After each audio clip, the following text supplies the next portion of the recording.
आज पूर्णवादी विकास क्रांती मंथन या सदरामध्ये डॉक्टर बाबासाहेब आंबेडकर विचारातून देशाची क्रांती या महत्वाच्या विषयावर आपण ॲडव्होकेट CJ सबनीस पाटील सरांशी बोलत आहोत. नमस्कार सर. नमस्कार. मी आपल्या भारताच्या एकूण प्रगतीच्या आणि विकासाच्या अनुषंगानं आणि भारतीय समाज रचनेच्या अनुषंगानं आपल्याला विकासाची जी घोडदौड भारत देशाला करायची आहे त्या अनुषंगानं काही जे मूलभूत प्रश्न देशातल्या प्रगतीबद्दल पडतात त्याबद्दल काही प्रश्नांशी आपल्याशी चर्चा करायची आहे सर. नंबर 1, निश्चितच आंबेडकरी विचार म्हटल्यानंतर या देशातली जाती व्यवस्था, धर्म व्यवस्था, कारण अनेक जातींनी आणि धर्मांनी विभागलेला हा देश आहे. अनेकांची यामध्ये 4000च्या वर जाती जवळपास म्हटल्या जातात, अनेक धर्म आहेत. त्यामुळं विकास साधत असताना या सर्वांना विकासाच्या दरीमध्ये आपल्याला सर्वसमावेशक घेऊन चालणं आवश्यक आहे. त्यामुळं भारतीय देशातील जाती व्यवस्थेच्या विचारानं विचार जर केला तर आंबेडकरी विचारातून आपल्याला कशी क्रांती गाठता येईल असं याबद्दल तुमचं मनोगत काय असतं? मनोगताच्या अगोदर आपल्याला पूर्णवादी विकास क्रांती या राष्ट्रीय अध्यक्षच्या वतीनं आपलं अभिनंदन करतो, आपलं स्वागत करतो. हा सगळा जो पर्व चालू आहे तो संपूर्ण आंबेडकर एक पर्व चालू आहे. आंबेडकरमय असं वातावरण चालू आहे आणि या ज्या एपिसोडचं जे नाव ठेवलं गेलेलं आहे ते मंथन ह्या ज्या विषयाचं करायचं आहे ना त्या विषयाचं मंथन हे आपला भारत देश स्वतंत्र झाला तेव्हा पण आणि भारत देश स्वतंत्र होण्यापूर्वी पण हे चालू होतं आणि आजही चालू आहे. हे सगळ्यात माझ्या मते दुर्दैवाची गोष्ट आहे की जो आज तोही प्रश्न आजच आपण अजूनही एवढ्या हजारो वर्षापासून तोच आपण अजूनही जागृत ठेवलेला आहे.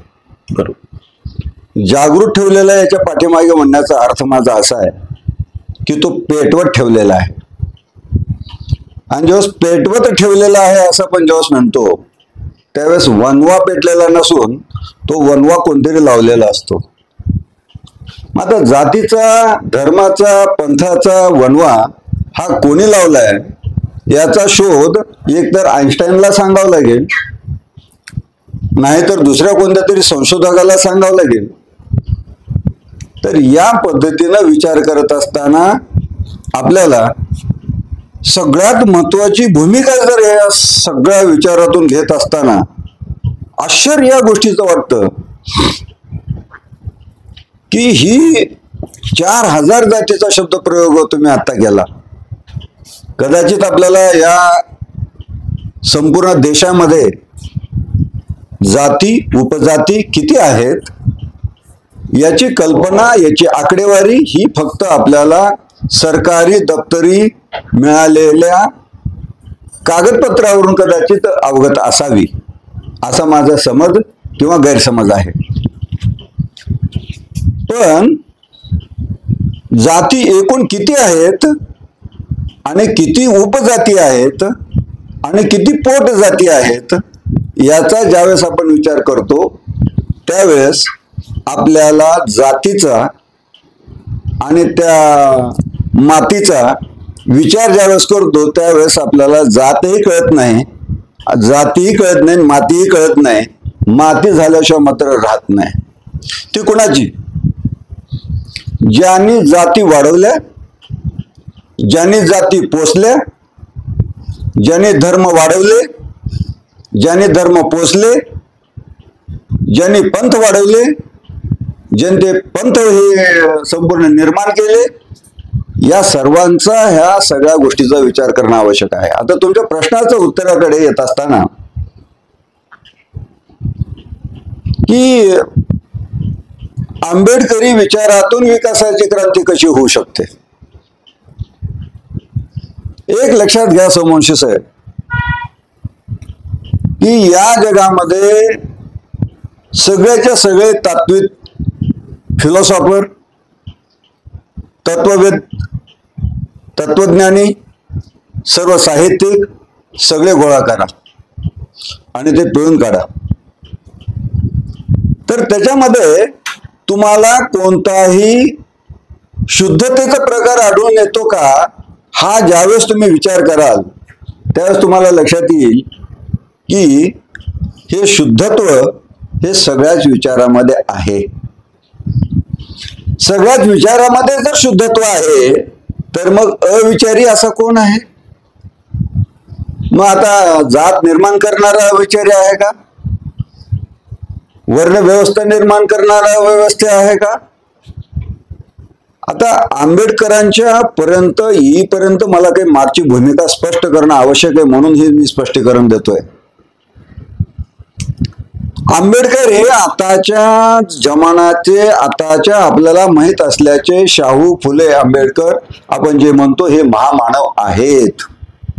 हे आजकालच्या कोणत्याही पिढीला न पचणारी आहेत हे, आणि त्यांच्याहूनही न पचणारी जी गोष्ट आहे ते शिवाजी महाराज आहेत. यांचा मेळ ज्यावेळेस आपण घालायला सुरुवात करतो आणि यांची मांडणी ज्यावेळेस सुरुवात होते त्यावेळेस पहा तुम्ही, शिवाजी महाराजांच्या कालखंडाच्या अगोदर ज्यावेळेस मानसाची उत्क्रांती झाली त्या काळापासून जातीची, धर्माची आणि पंथाची व्यवस्था कुठे होती का हो? कुठे आंबेडकरी विचार अशा पद्धतीचा कोणता विचार मांडला गेला होता का हो? बरं, आपणच आपल्याला प्रश्न विचारूयात की आंबेडकरी चळवळ ही का चालू झाली?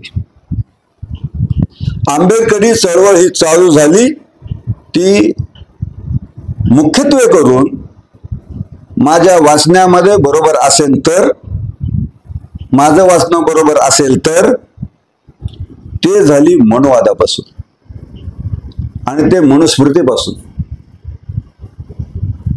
हे धर्माचं तर वेगळंच आहे. अगोदर एकाला तरी सांभाळूयात आपण, एका विशिष्ट जातीला तरी सांभाळूयात आपण. भारत देश स्वातंत्र्य झाला, अहो पण आपण तर स्वतंत्र झालो का, याचा विचार करणं आवश्यक आहे का नाही? जर भारत देश स्वातंत्र्य होत असेल तर भारतातला प्रत्येक नागरिक आपल्याला सोडता बाजूला येईल का? मग भारताची इथून पूर्ण सुरुवात अशी होते की जर त्यावेळेस घटना लिहिण्याच्या अगोदर जर जातपात नव्हती, कोणत्या प्रकारचं काय कोणाला म्हणावं हे त्यांना माहित नव्हतं, तर त्याला अधोरेखित कोण केलं? इंग्रजांनी केलं, मोगलांनी केलं का, आर्यांनी केलं का, त्याच्या अगोदरच्या सुद्धा आदिवासींनी केलं? मग हा एक अभ्यासाचा विषय होऊ शकतो. मग त्या कालखंडामध्ये ते जे काही कार्यकर्ते होऊन गेले, कार्यकर्ते म्हणण्याचा अर्थ राज्यकर्ते होऊन गेले, त्यावेळेसचे तत्ववेत्ते होऊन गेले, त्यावेळेसचे विचारवंत होऊन गेले, त्यावेळेसचा आपल्याला विचार करावा लागेल. म्हणून या समग्र गोष्टीच्या बाजूचा विचार करून आंबेडकरी विचारातून ज्या वेळेस आपल्याला विकासाची क्रांती साधायची आहे त्यावेळेस आपण सगळ्यात महत्वाची गोष्ट जी आहे ती म्हणजे सगळ्यात महत्वाची आणि अत्यंत महत्वाची गोष्ट जी आहे ते आपल्या भारताचे पहिले पंतप्रधान हे बाबासाहेब आंबेडकर हे पाहिजे होते. त्याचं कारण काय? पंतप्रधान होण्यासाठी कोणतीही योजना काय पंचवार्षिक योजना आहे का? 5 वर्षासाठी एक पंतप्रधान? पंचवार्षिक योजना नाहीये ही. हा संपूर्ण विषय नुसत्या देशाचा नाहीये, हा आंतरराष्ट्रीय संपूर्ण विषय आहे. बाबासाहेब आंबेडकर का देशाचे पहिले पंतप्रधान झाले पाहिजे होते? त्यांच्याकडे PhD कोणी घेतले? त्यांच्यावर शिक्षण कोणी केले? धन्य त्या राजश्री शाहू महाराजांचे. त्या काळामध्ये ज्यावेळेस मनुवाद्यांनी सुद्धा या मनुवाद्यांना सुद्धा आपण या फोरमवर एखाद्या वेळेस आपण आमंत्रित करू, त्यांचे पण विचार ऐकू. पण आता विचार ऐकण्याचे आणि विचारातून फक्त विचार पोचवायचे ही वेळ आता राहिलेली नाहीये.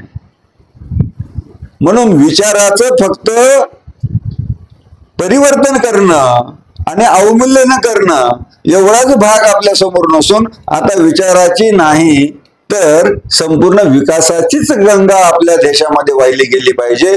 आणि ती गंगा जी जर वाहणार असेल तर ते आंबेडकरी विचारातून जाते. कारण त्या ठिकाणी कोणतीही जात पात धर्म कोणताही त्या ठिकाणी कोणत्याही प्रकारचा लवलेश नाही. आणि त्यामुळे आपण याच विचाराने आपण या देशाला आपण महासत्तेकडे घेऊन जाऊ शकतो. आपण म्हणताय ते बरोबर आहे, पण काही अंशी जर विचार केला, डॉक्टर बाबासाहेब आंबेडकरांची जर चळवळ आपण पाहिली, डॉक्टर बाबासाहेब आंबेडकर यांची चळवळ जाती अंताची निर्मूलनाची चळवळ होती. डॉक्टर बाबासाहेब आंबेडकरांना या देशातले जातीचं समूळ नष्ट करायचं होतं. पण आपण आता म्हटल्याप्रमाणे मनुवाद्यांनी एवढी मजबूत त्याची भिस्त बांधलेली होती की ती निस्ते कायदे आणि हे करून होणार नाही विषय नव्हता.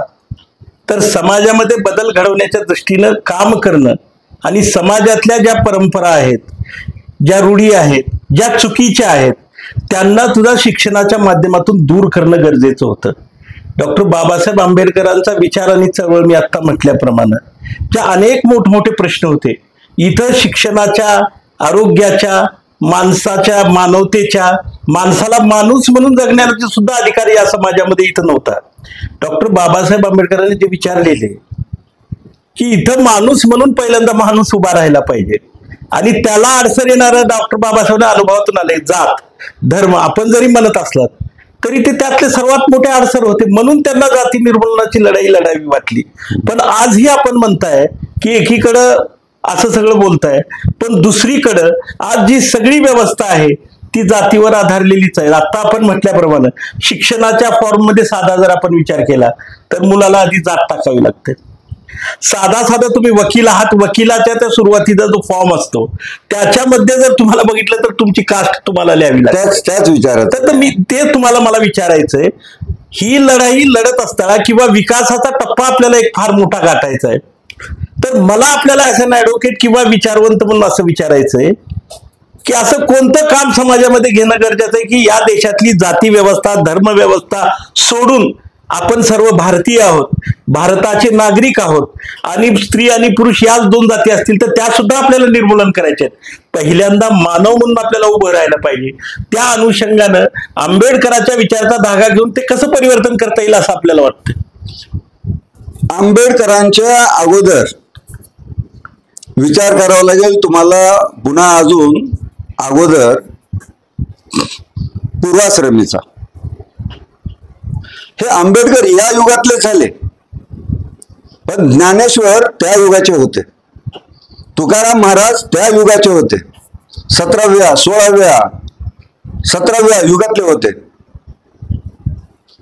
जर ज्ञानेश्वर महाराजांना याच मनोवाद्यांनी त्यांच्याच जातीतून त्यांनाच बहिष्कृत केला असेल तर तुम्ही बाकीच्या व्यक्तींचा विचार काय करताय? या दृष्टिकोनातून मी म्हणण्याचा प्रयत्न केला आपल्याला, तो कदाचित कटाक्ष माझा समजला गेला नसावा, पण या संदर्भामध्ये ही जी आहे ही वैचारिक लढाई आहे. ज्यावेळेस ना माणसाच्या मेंदूमध्ये बुद्धी नावाचा एक किटाणू टाकला गेला ना, तेव्हापासून हा सगळी सुरुवात झालेली आहे. जर या संपूर्ण निर्माण केलेल्या निसर्गाच्या संपूर्ण आपल्या मेंदूमध्ये ही पेशी जे आहेत ना, त्याच्यातले मज्जातंतू जे आहेत ना, हे एकच ठेवले जर असते तर ते शास्त्रज्ञ घाबरून जातील आता सध्या की एकच ठेवले तर कसं काय शक्य आहे ते. परंतु ठेवणारं नाही आहे, ही वस्तुस्थिती आहे.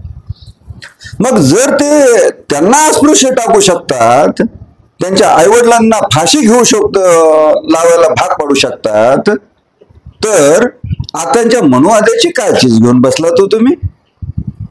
त्या काळातलं अंतर आणि या काळातलं अंतर जर विचार केलं तर सतीची प्रथा केव्हाची होती?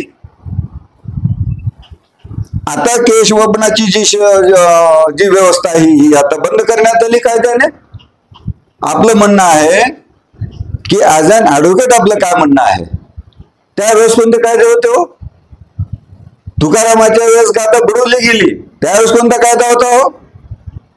ज्ञानेश्वरांचं त्यांना हाकलून देण्यात आलं सगळ्या 7 भावंडांना, तेव्हा कोणता कायदा होता?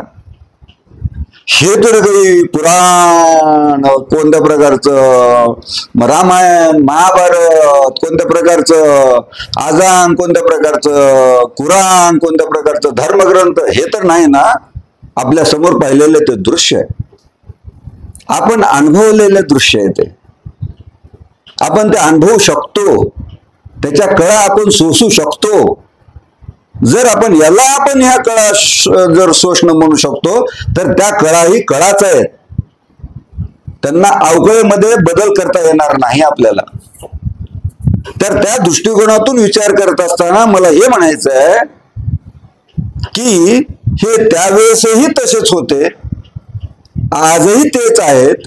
तर मग याचं परिवर्तन करण्याचं काम करण्याचं जे काम आहे ते कशा पद्धतीने केलं जाईल याचा उपाय शोधण्याचा प्रयत्न आजपर्यंत कुणाचा, हा पहिला प्रश्न निर्माण होतो.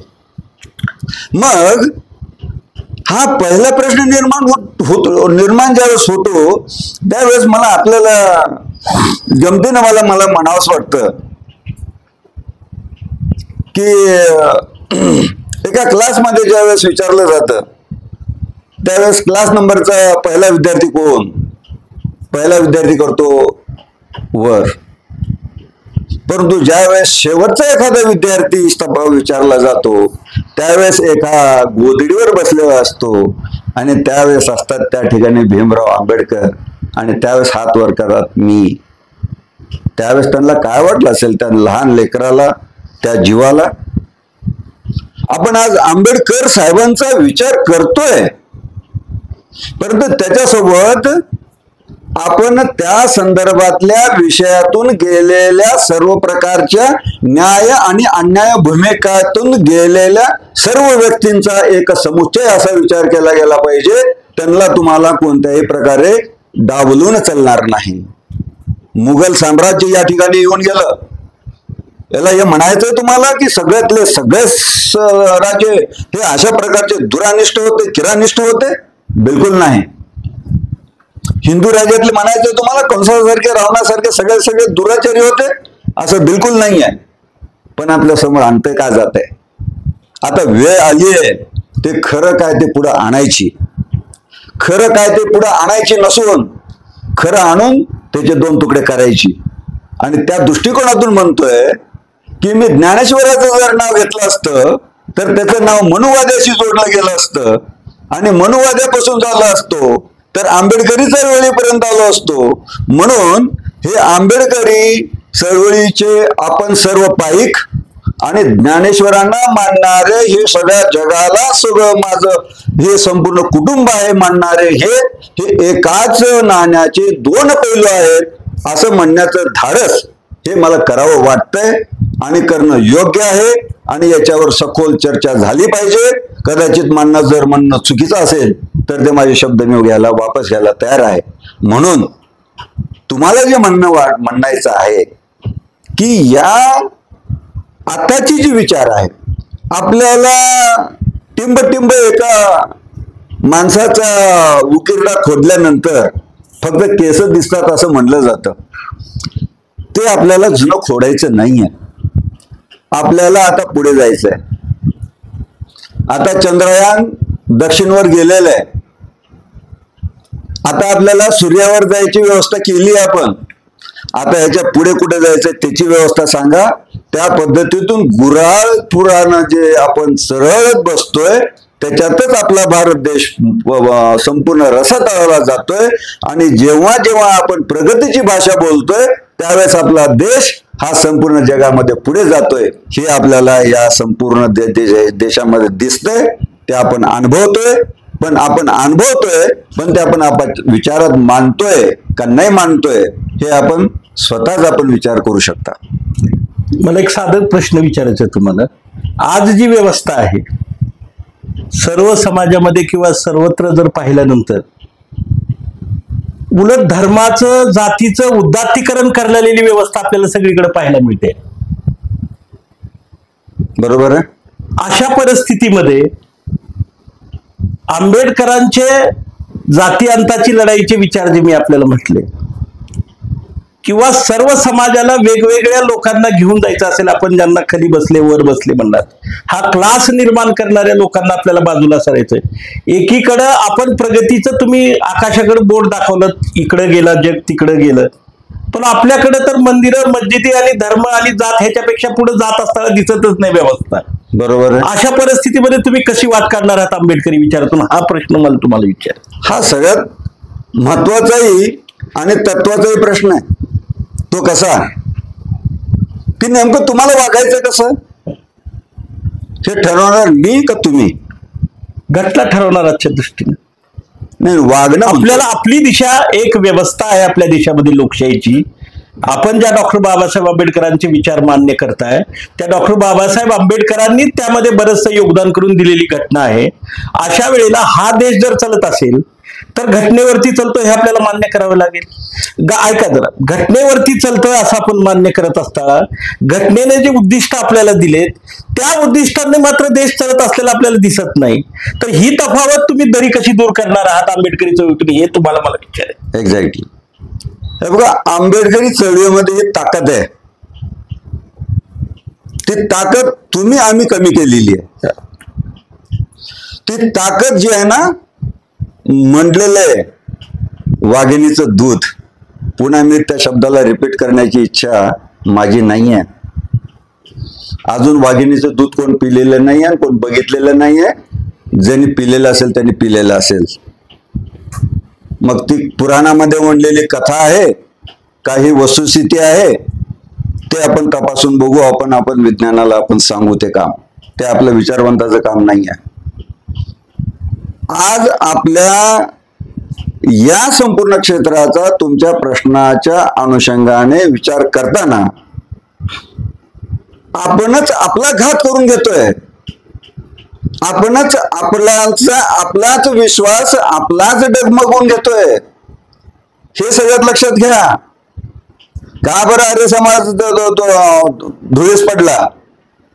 आर्य समाजाचे कार्य काय बरोबर नव्हते? आर्य समाज तर संपूर्ण दयानंद सरस्वतीने याच्या अगोदर काढलेला आहे. मी अजून सांगितलं तुम्हाला, या संपूर्ण सध्याच्या जगामध्ये श्री आंबेडकरजी, सावरकरजी आणि त्याच्यानंतर दयानंद सरस्वतीजी आणि याच्यानंतर विवेकानंदजी, हे सध्याचे महामानव कोणालाही न पचणारे आहेत. हे मी एका विशिष्ट हेतूने बोलतोय. याचा कोणता मतितार्थ वेगळ्या पद्धतीने जर कोण घेत असेल तर त्याला खुशाल घेऊ द्या. पण हे न पचणारे याच्यासाठी म्हणतोय की त्यांच्या विचारांना धार जी होती, ती धार बोथट त्यांच्याच माणसांनी जी केलेली आहे, त्यांची अगोदर छकल केली पाहिजे आणि नंतर त्यांची धार आपण दिली गेलेली पाहिजे. ती धार द्यायला तुम्ही तयार आहात का ते सांगा, आणि त्या धार द्यायला जर तुम्ही तयार आहात तर मी तुमच्या सोबत तयार आहे, ही मी तुम्हाला शब्द देतो. आता आपण डॉक्टर बाबासाहेब आंबेडकरांच्या विचारांच्या बद्दल, तसं ते अर्थतज्ञ सुद्धा होते. भारताची आजची आर्थिक स्थिती पाहिल्यानंतर, म्हणजे तुम्हाला कदाचित आकडेवारी माहिती आहे, सांगतो की करोनासारखा मोठा काळ येऊन गेला. त्या काळात सुद्धा एक आकडेवारी बाहेर आली होती. करोनाच्या तेवढ्या वाईट काळात सुद्धा भांडवली, म्हणजे या देशाची जी मालमत्ता आर्थिक, साधारण 100-150 लोकांच्या हातात ती अर्थव्यवस्था या देशाची. डॉक्टर बाबासाहेब स्वतः एक अर्थतज्ञ होते. अर्थविषयक त्यांचे फार मोठे विचार होते.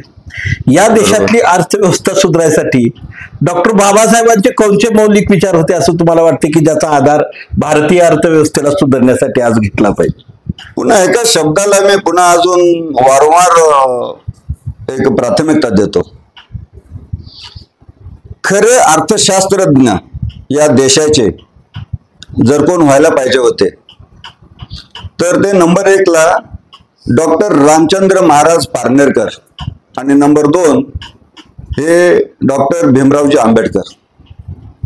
जर या दोघांच्या अर्थनीत्या जर वाचल्या तर तुम्हाला कोणत्याही या देशामध्ये कोणालाही गरिबीचं जीवन जगण्याची गरज पडणार नाही, हे 100% तुम्ही धरून चला. अर्थतज्ञ यांना खरं तर पंतप्रधान असताना अर्थ खातं हे यांच्याकडे पाहिजे होतं. किंबहुना डॉक्टर रामचंद्र महाराज पाडणेकरांना त्या खात्याचं दिलं गेलं पाहिजे होतं. यांचा अभ्यास कदाचित आपण डिटेलमध्ये केला गेलेला नसेल कोणी आपल्या प्रेक्षकामधून, तर त्यांनी तो करावा. का त्यांचं अर्थशास्त्रज्ञ म्हणत होतं? कारण आपला देश हा विषमतेचा देश आहे, हे सगळीकडे सगळ्यांना माहिती आहे. त्याच्याही पेक्षा त्यांची जात ही जी आहे, हा शब्द म्हणताना मला नकोच वाटतं, परंतु त्यांनी म्हणत असताना माझा एक समाज असा जर अस्पृश्य असेल तर माझ्या समाजामध्ये कोणत्याही प्रकारचं आर्थिक उदात्तीकरण होणार नाही, असं ते सतत सतत सतत सतत म्हणत होते. पण का कोणी नाही ऐकलं त्यांचं? का बरं त्यांना काँग्रेसमधूनच हा शब्द मुद्दाम वापरतोय मी, हा पक्षाचा प्लॅटफॉर्म नाही आहे, परंतु वस्तुस्थिती नाकारण्याचं कोणामध्ये धाडस पण नाही आहे. का? कारण त्यांना काँग्रेसमधूनच पाडण्यात आलं. जर आले असते तर त्यांना कोणतं तरी खातं द्यावंच लागलं असतं. त्यांना जर कोणतं खातं द्यावं लागलं असतं तर त्यांनी त्यांचा चेहरा मोहरा बदलून टाकला असता. आजच उदाहरण घ्या, नितीन गडकरी साहेब.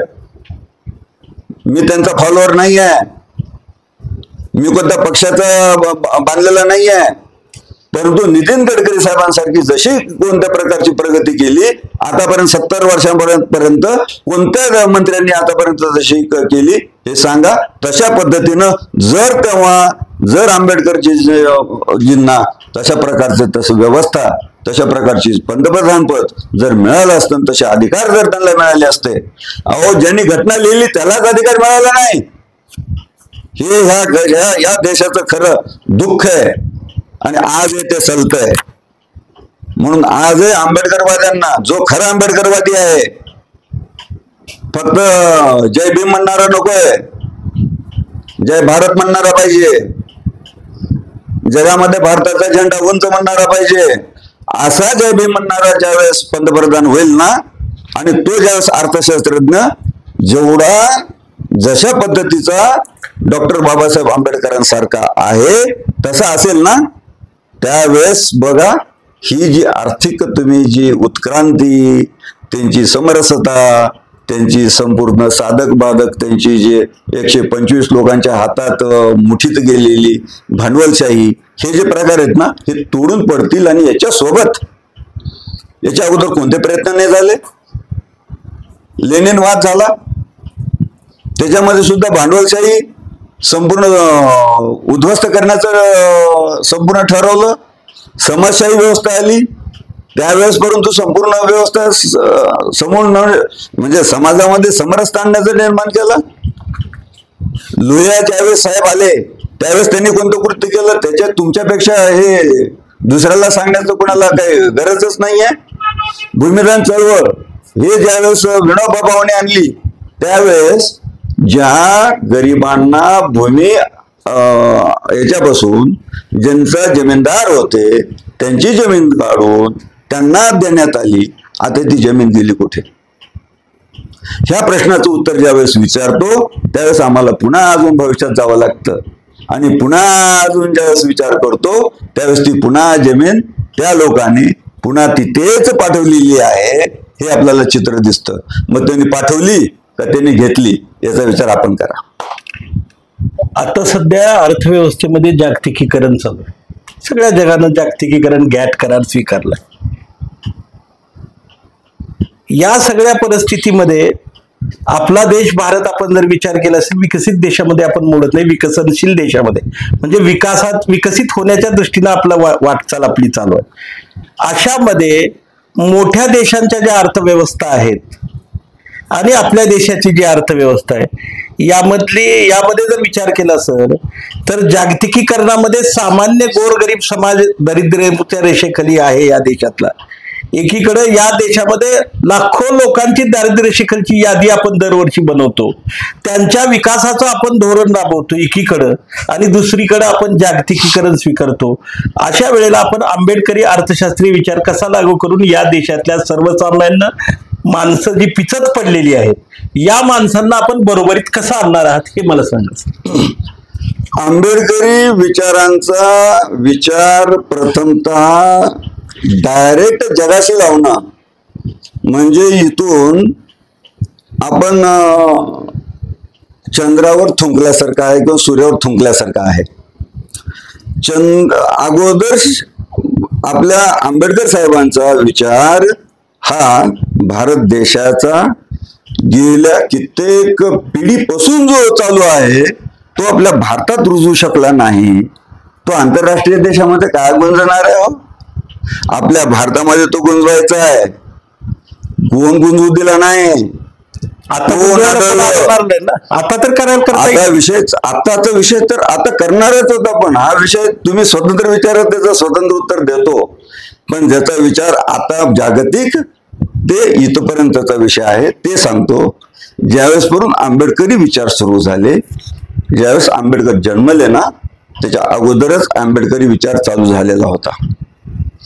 आंबेडकरी विचार चालू कसा झाला होता याची उदाहरणं द्यायला अजून एक आपल्याला एपिसोड घ्यावा लागेल. आंबेडकरी विचार हे आंबेडकरापासून चालू झाले का त्यांच्या अगोदरपासून चालू झाले याचं उदाहरणासहित स्पष्टीकरण मी तुम्हाला देतो. याच्यासोबत आपल्याला ना जी जोडायची ना ती आपल्याला आंबेडकरांशी जोडायची नाही आहे. आंबेडकर साहेबांसोबत आपल्याला शाहू महाराजांसोबत जोडायची आहे. शाहू साहेबांसोबत ज्योतिबा फुले साहेबांसोबत जोडायची आहे. त्यांच्यासोबत जोडत असताना कर्मवीर भाऊरावांशी जोडायची आहे. त्यांच्यासोबत जोडत असताना विनोबा भावांशी जोडायची आहे. अहो एकांची हे जे गुणसूत्र म्हणतो ना आपण, विज्ञान वाचल्यानंतर जे गुणसूत्र म्हणतो ते गुणसूत्रामध्ये हे बांधले गेलेले आहेत की नाही महापुरुष तुम्हाला दिसतील. आणि ज्यावेळेस एका इंग्लिश पिक्चरमध्ये संपूर्ण ते कडी, एका पिक्चरमध्ये एक महानायक ही संपूर्ण कडी हे कोण हा आतंकवादी आहे हा शोधून काढतो, त्यावेळेस कडी शोधते आणि त्याच्यावर ते स्पेशल इफेक्ट ज्याला म्हणतो आपण त्याला टाकून ते गोल गोल गोल गोल घुमते आणि त्यावेळेस कळते. त्यावेळेस हे तुम्हाला कळेल. मला एक साधा प्रश्न विचारायचा तुम्हाला. आता जे सगळे साधेच आहेत, थोडं कठीण विचारा. थोडं एकीकडं आपण प्रगतीची फार मोठी विकास ह्या सगळ्या विषयांवर आपण बोलत आहोत, पण समाज मात्र बारीक सारीक विषयांमध्ये अडकलेला आपल्याला दिसतोय. उदाहरणार्थ मी देतो, गेल्या वर्षभर किंवा 2 वर्ष किंवा अनेक वर्षापासून आपण पाहतोय आपण जगाच्या बरोबर विकसित होण्याच्या दृष्टीने आपण प्रयत्नशील करत आहोत, त्याच्यावरचा मार्ग आपण काढत आहोत. त्याच्यासाठी ही मंथनाची आपण व्यवस्था केलेली आहे. तशा विचाराचा महान विचार करत असताना बारीक बारीक छोट्या गोष्टींमध्ये किंवा याच्यामध्ये समाज जो आरक्षणासारखे मुद्दे आहेत, या साध्या गोष्टींमध्येच आपण अडकत बसलेलो आहोत. याच्यामधून आपण मार्ग कसं काढू असं तुम्हाला वाटतं? कसं आहे, प्रत्येक माणसाच्या आणि प्रत्येक प्राण्याच्या जन्मामध्ये एक DNA लपलेला आहे आणि त्याचप्रमाणे प्रत्येक प्रश्नामध्ये त्याचा DNA जपलेला आहे आणि जतन केलं गेलेलं आहे. आजच्या प्रश्नाचं उत्तर आजच मिळेल अशी अपेक्षा जर तुमची आता असेल तर ते आपण घोरचूक करतोय सगळेजण. आताचा जो DNA आहे ना तो केव्हाचा आहे? शुगर झाली अनुवंशिक असेल हो, BP झाला अनुवंशिक असेल हो. याचा अर्थ काय? तर आजचे जे काही विचार आहेत ते आजचे आहेत का हो? हे आज उपजलेले आहेत का हो? आज निर्माण झालेले आहेत का हो? हे बर विचार येतात कुठून? विचार करतो कोण? विचार येतात एकदाच का? ही तुमची नेचरची जी थेरी आहे ही अगोदर समजून घेतल्याशिवाय या विषयाकडे तुम्हाला वळता येणार नाही.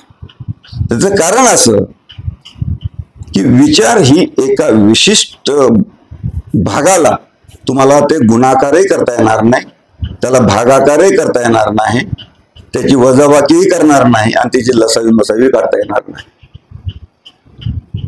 विचाराला हे विचारानंच मारावं लागतं, हा एक विषय असू शकतो. अन्यथा अशा विचारांना तिलांजली कायमची द्यावावी लागते, हे दोनच विषय असू शकतात. मग त्यासाठीच एकदा विषय आपला निघाला होता, त्यावेळेस आपणही हजर होता आणि आमचे मित्र अण्णाराव पाटीलही हजर होते. त्यावेळेची घटना तुम्हाला माहिती असेल की अमुक अमुक ब्रिटिश देशामध्ये अमुक अमुक युट्यूबरने असं असं केलं. त्यावेळेस आमच्या वकील साहेबांनीच एक उदाहरण दिलं होतं की त्याने त्याला शोधून काढलं, त्याला शिक्षा, त्याला माफ केलं.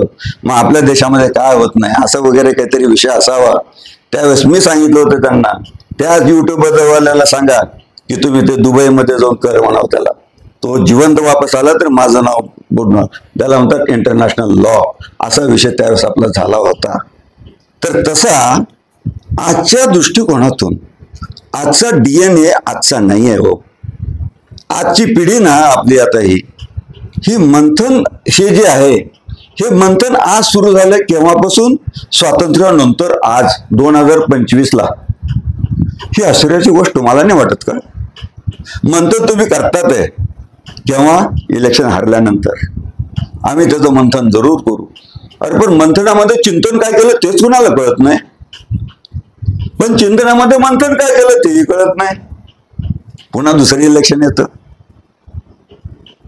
तर या दृष्टिकोनातून मंथन हे तेव्हापासूनच पाहिजे होतं. केव्हापासून? जेव्हा मी अजूनही तिसऱ्यांदा म्हणतो की त्यावेळेस एकतर सरदार वल्लभभाई पटेल ज्यांनी हैदराबाद मुक्ती संग्राम त्या ठिकाणी आपल्याला मुक्त केलं, त्यांनी ज्यांनी धाडसी निर्णय घेतले ते, आणि त्यांच्याही पेक्षा जास्त डॉक्टर बाबासाहेब आंबेडकर हे या देशाचे पहिले प्रधानमंत्री पाहिजे होते आणि तर आज हे दिवस, आजचा DNA आपल्याला तपासायची गरज पडली नसती. त्यांच्यातला DNA आज अख्ख्या देशामध्ये नाही, अख्ख्या परदेशामध्ये गुंजला असता. तसा जर विचार केला, वल्लभभाई पटेल हे स्वतः काँग्रेसचे होते, त्यांनी गृहमंत्री होते या देशाचे नेहरूच्या सरकारमध्ये. त्यांनाही संधी होतीच की काम करण्याची, त्यांनी केलंच आहे. त्यांना पोलादी पुरुष म्हटलं जातं त्यावेळेच्या घेतलेल्या अनेक निर्णयांमुळे.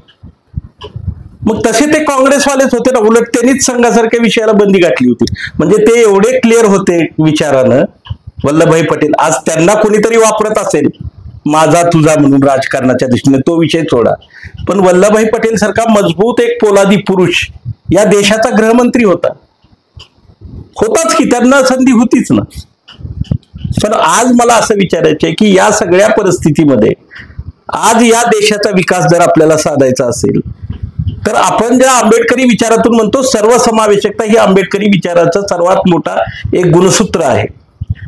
तर आपल्याला सगळ्या समाजाला बरोबर घेऊन विकास केला तरच खऱ्या अर्थानं देशाचा विकास आजच्या राज्यघटनेप्रमाणे आपण करू शकतो असं वाटतं. आणि डॉक्टर बाबासाहेब आंबेडकरांना हे विचार मांडत असताना एवढ्या गोष्टींना सामोरं जावं लागलं. त्यांच्या जीवनातला सर्वात मोठा विषय कोणता? तर धर्मांतर असला, की त्यांना धर्म बदलावा लागला त्यांचा. तर ती विचार त्या अनुषंगाने जर विचार केला, मानवतावाद कुण्या धर्मात आहे, इथून त्यांना सुरुवात करावी लागली चळवळीची. म्हणजे या देशात काम करायचं असेल तर इथली परिस्थिती आणि जगातल्या अन्य देशांची परिस्थिती वेगळी होती. मी आपल्याला इथली व्यवस्था सांगितल्यामुळे. तर इथं जर प्रगती करायची असेल, सर्व जाती धर्मांना समान करायचं असेल, सर्वांचं शिक्षण, आरोग्य आणि सर्वांना समान संधी मिळवायची असेल, तर त्या अनुषंगाने विकासाचा दृष्टिकोन कोणता आपण घेऊ शकाल आणि कुण्या अर्थानं आपण या सगळ्या समाजांना एकत्रित करू शकाल, तर तो आंबेडकरी विचार असं म्हटलं जातं. त्या अर्थानं त्यांनी अनेक अर्थानं चळवळी त्या दृष्टीने आपण जे विचार व्यक्त केलेत, केशवपणाची लढाई असेल, कुठली असेल, समाजातल्या ज्या सगळ्या वाईट रूढी परंपरांच्या विरोधात आंबेडकर असतील, महात्मा फुले असतील, शाहू असतील, या सगळ्यांनी लढा दिला. समाजाचा विरोध असं आपण ज्या गोष्टीचं सांगितलं, कदाचित मला त्यांचा उल्लेख करावा लागेल तुम्हाला.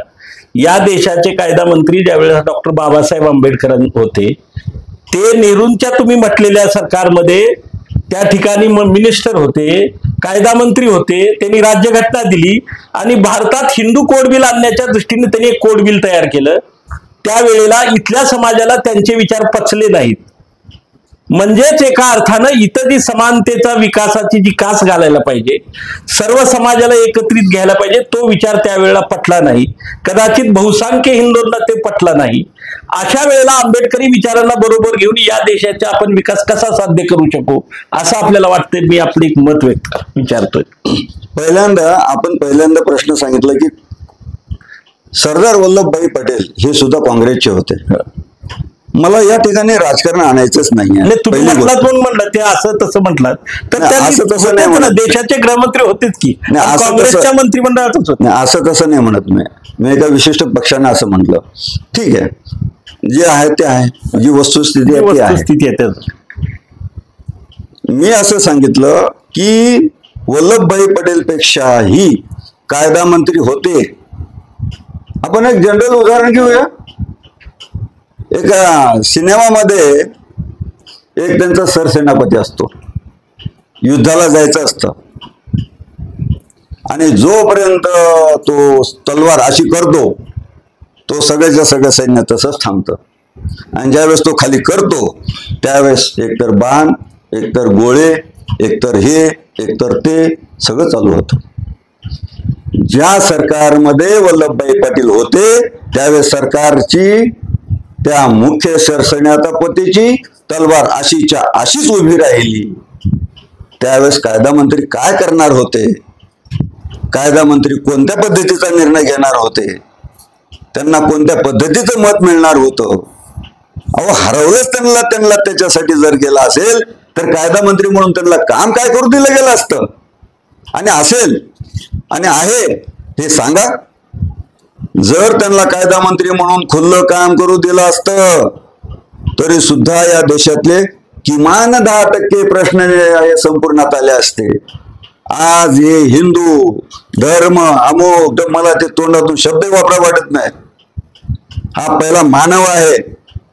कोण जन्मताना कोणता हिंदू आहे, जन्मताना कोणता मुसलमान आहे, जन्मताना कोणता ख्रिश्चन आहे, जन्मताना कोणता वारिक आहे, जन्मताना कोणता मराठा आहे, जन्मताना कोणता ब्राह्मण आहे.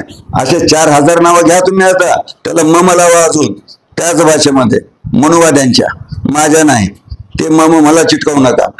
तर या दृष्टिकोनातून विचार करत असताना मला हे म्हणायचंय की या पार्श्वभूमीवर तुम्ही पंतप्रधान त्यांना जर केलं असतं आणि खुली छूट दिली असती तर या देशाची जी सोन्याची चिडिया मी सतत म्हणत असतो. अरे काय लता दीदीचं ते गाणं ऐकलं की असं वाटतं आपण सोन्याच्या चिडियामध्ये खरोखरच त्या खोप्यामध्ये आपण बसलो. पण बाहेर संपूर्ण निरभ्र आकाश पडलेलं आहे. हे कशामुळे पडलंय? ते केवळ आंबेडकरी विचारांची धाळाधून झाल्यामुळं नाही. मी माझ्या प्रश्नाचं, माझ्या उत्तराचं, माझ्या शब्दाचं पुन्हा अजून उत्तर वेगळ्या पद्धतीने देतो. ते केलं गेल्यामुळे. ते केलं कोणी? ते ज्यावेळेस त्यांच्या सोबत जे होते त्यांनी. त्यावेळेस तर तुम्हाला जे अपेक्षित ते नव्हते ना. त्यावेळेस गृहीतच होते. त्यावेळेस माणूसच होता. त्यावेळेस समाजामध्ये दुही निर्माण करत होता आणि माणसच त्यावेळेस राज्य करत होता. ही जुन्या काळापासूनची संपूर्ण ज्यावेळेस आवृत्ती असते. म्हणून तुम्हाला DNA हा शब्द सांगितला. DNA हा आजचा नाहीये, DNA त्यावेळेस पासूनचा आहे. त्यावेळेस DNA पासून हळूहळू जे सुरुवात झालेली आहे ते आता आस्थाकडे आपल्याला घेऊन जायचं आहे. आपल्याला खोलाकडे जायचं नाहीये, आपल्याला वर जायचंय, जिंकत जायचंय.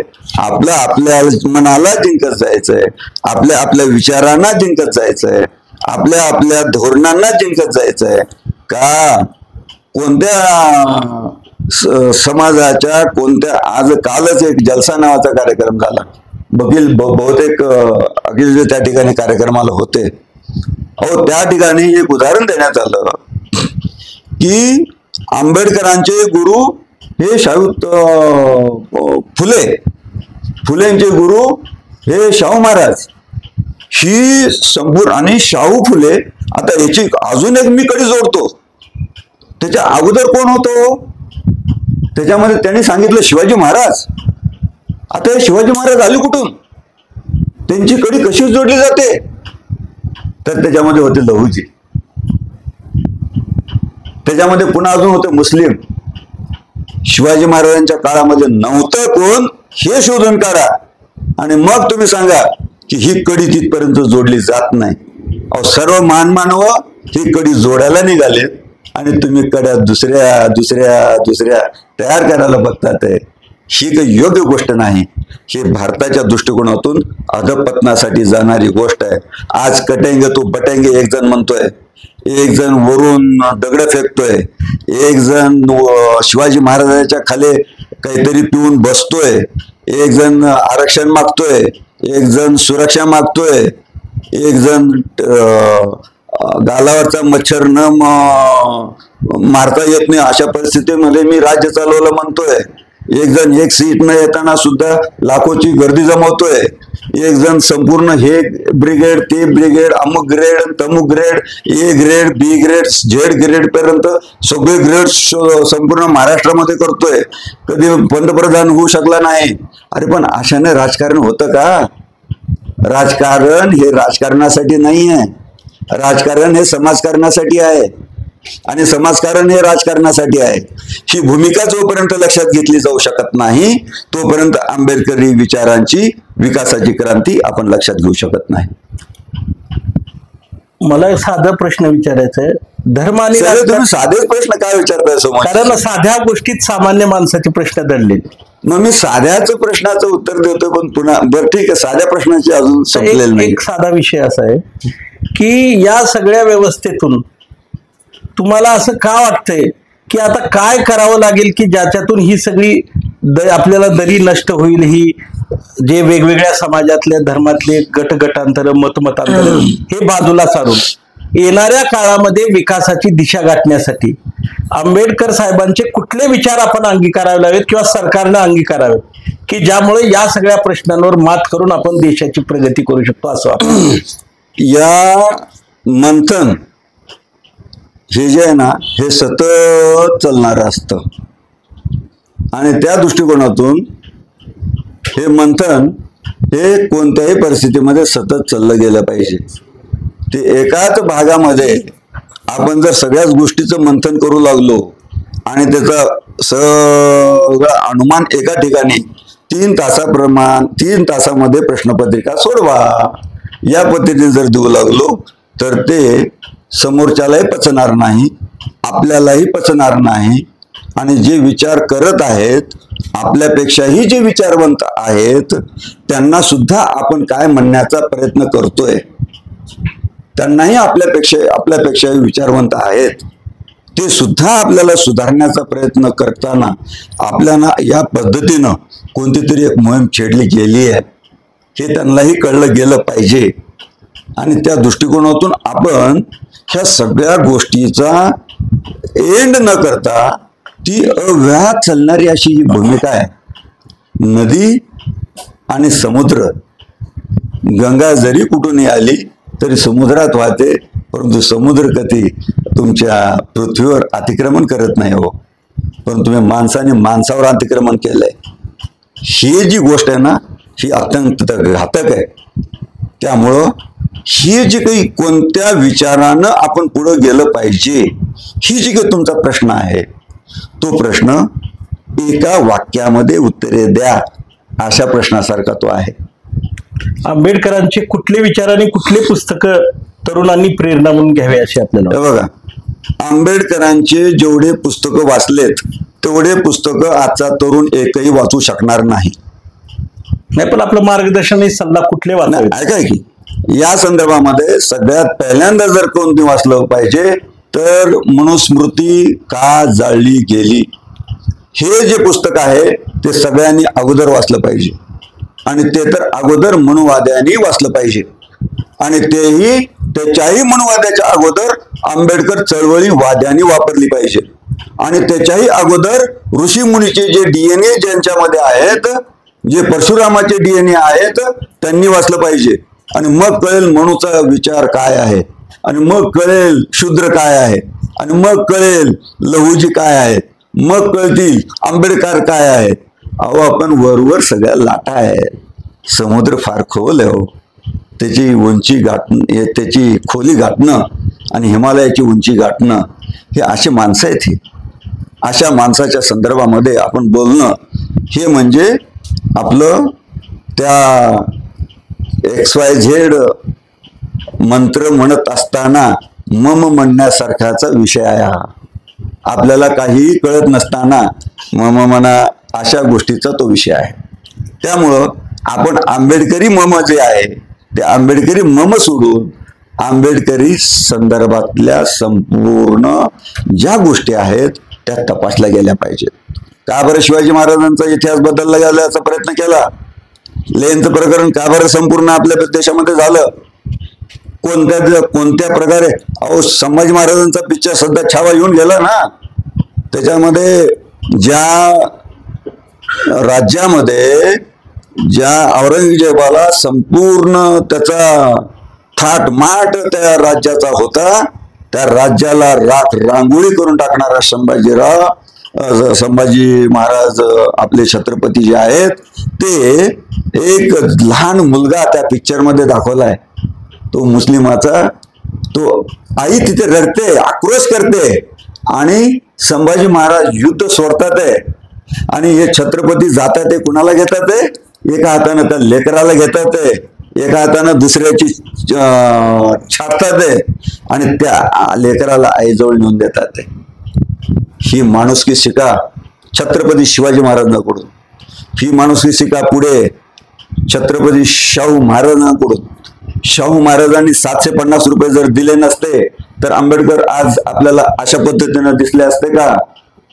जर त्यापुढे त्यांचे गुरु म्हणून त्यांचं जे लिखाण आहे, कुणाचं सावित्रीबाई फुलेंचं, ज्योतिबा फुलेंचं जे लिखाण आहे, जे संपूर्ण पोटडी बांधून ठेवलेलं होतं, ते मिळालं फक्त डॉक्टर बाबासाहेब आंबेडकरांना. दुसऱ्यांना का नाही मिळालं किंवा दुसऱ्यांनी का नाही घेतलं? ते त्यांनी घेतले, ते त्यांचे गुरु. त्याच्यानंतर आंबेडकरांचे आपण आज सर्व जे आहेत ते पाईक आहेत, त्यांचे आपण जे आहेत ना, त्यांचं उत्तरदायित्व आपण त्यांचं आहे.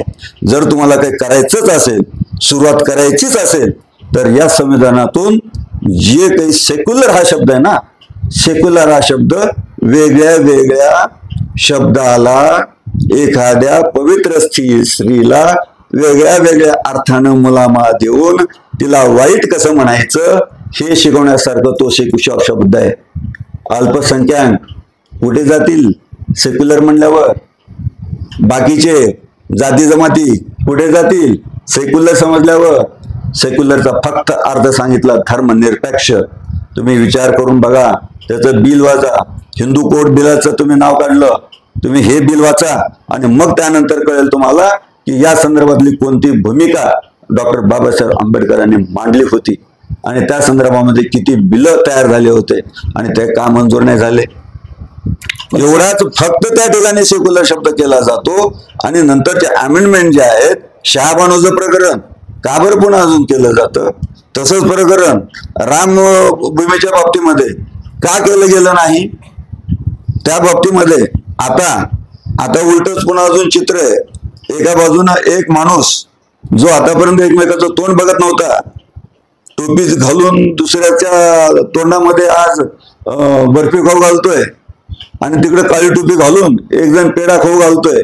हे चित्र आजपर्यंत तुम्हाला दिसलं नव्हतं आणि ही तुम्हाला त्याची उत्क्रांती जी आहे ती उत्क्रांतीची ही सुरुवात आहे, हे तुम्हाला जाणीव झाल्याशिवाय राहणार नाही.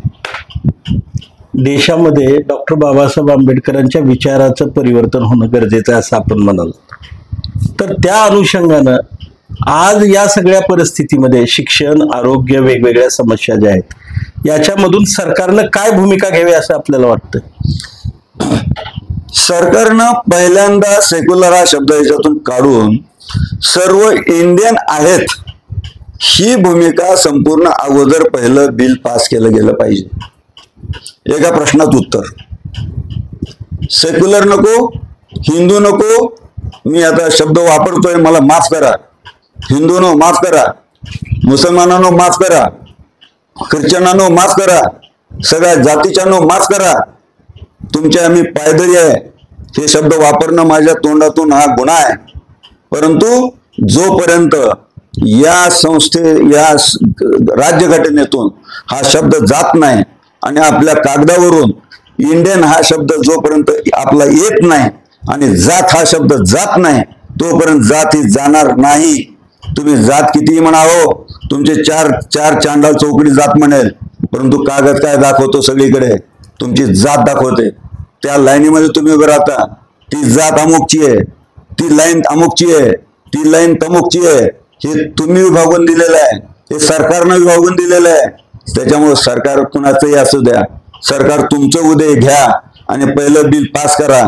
त्याच्यामध्ये पहिलं अनुमोदन माझं असेल आणि पहिला कदाचित माझा तुम्ही होणाऱ्या कदाचित तुमचं सरकार आलंय असं गृहीत धरून पहिलं माझं वोटिंग हे तुम्हाला आहे असं गृहीत धरा. पण सेक्युलर शब्द तरी सर्व जातींना बाजूला करून सर्व एक आहेत हे मानण्यासाठीचा शब्द, सेक्युलर शब्दाचा अर्थच तो आहे ना.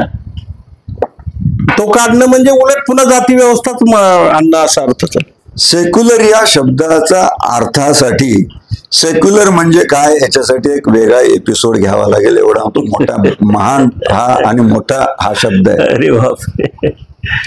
सेक्युलर शब्दाच्या पाठीमागे आणि अलीकडे काय काय दडलेलं आहे हे कोणच सांगायला तयार नाही. इकडे किती शत्रू आहेत आणि तिकडे शत्रू आहेत हे सांगायलाच कोण तयार नाही.